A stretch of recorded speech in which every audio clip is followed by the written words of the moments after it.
So it's not looking too bad overall. It's still a bit blocky, but it's a little bit better than it was. There's still probably 2 or 3 main elements to deal with.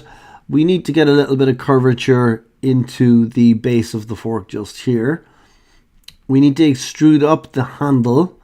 I also need to deal with the fact that the topology is still very sharp and it needs to be softened off. Now I can take a quick look at that right now.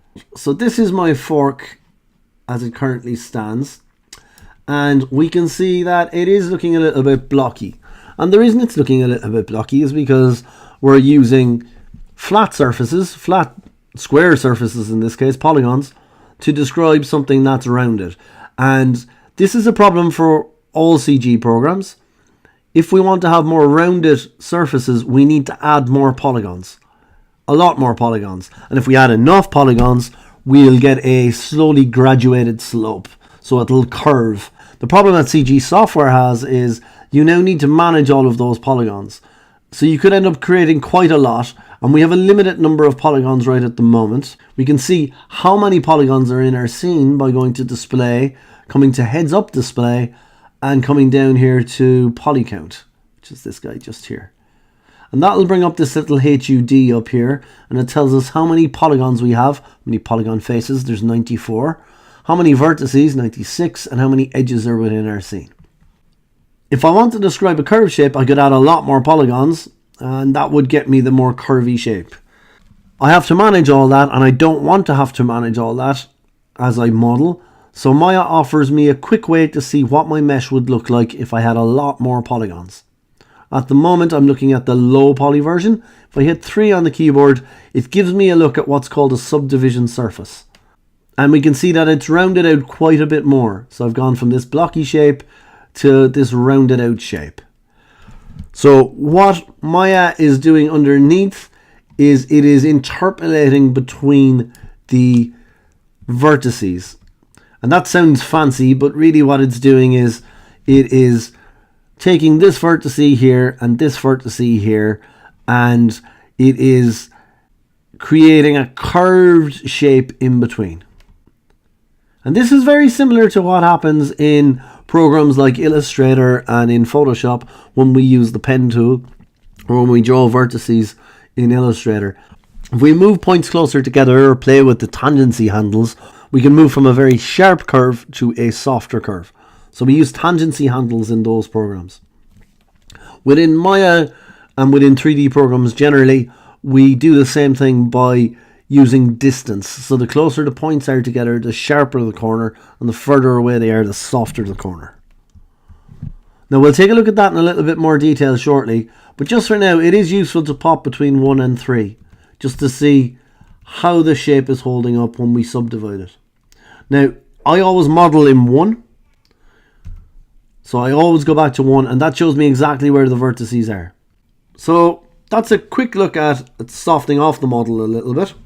And we'll put that detail in towards the end. So I think we'll look at the handle next. We can deal with the curvature of the fork towards the end. I want to keep my model flat if I can. To deal with the handle, which was extruded out, I need to select all of these faces across here, and I need to extrude them up. So I can hold the shift key and I can click here if I want to add to my selection, but that's a lot of clicking. Let's try it a different way. Within my modeling toolkit, I have an option called drag. And now I'm not going to turn it on. And the reason I'm not going to turn it on is I'm going to use a hotkey. And as I hold the tab key down, you can see the pointer changes to this circle from a square. And it's being turned on over on the right hand side. And I can just paint across the polygons I want to select. So I just hold the left mouse button and paint. And with those faces selected, I can extrude out. Now, just before I extrude, I'm going to just orbit around my model. I'm just going to make sure that I only have the front faces selected in this case, because I only want to extrude out the front side of the fork, not the back. I'm going to click extrude here, and I can grab the handle and I can pull out. And you'll notice that the handle is blue, and that means I'm translating on the Z axis. The local translate Z, which is this guy just here, so I can actually just drag it out there like that. Now I can use the offset to slightly scale it in a little bit, And that will give me the more rounded shape I'm looking for at the top and the more rounded shape I'm looking for around the sides as well. If I needed to, I could add more divisions, and that's what I referred to earlier on when I said we could have added more divisions to the fork as we extruded the prongs. But I don't need to in this case. And again, I'm going to stick to the mantra of the least amount of polygons possible. So that's the shape I wanted. I'm going to hit W to come out of that tool now and just click away to get rid of the selection. And I'll go back to object mode just here.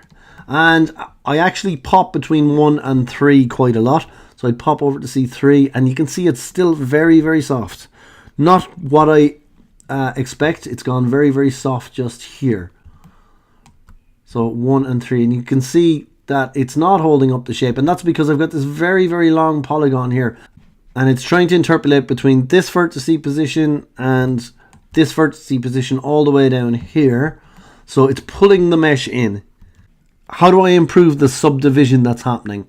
How do I tell Maya where to hold up stronger edges or hold up sharper edges and round off the other edges? How do I do that? To take a look at this, I'm going to hide my model just for a second, and we're going to look at this in just a simple case scenario with a cube. So I'm going to take my fork here and I'm going to bring up my channel box by pressing Control and A and Control and A again. And I'm just going to take my fork and I'm going to dump it onto a display layer, and I'm just going to hide it out of my way.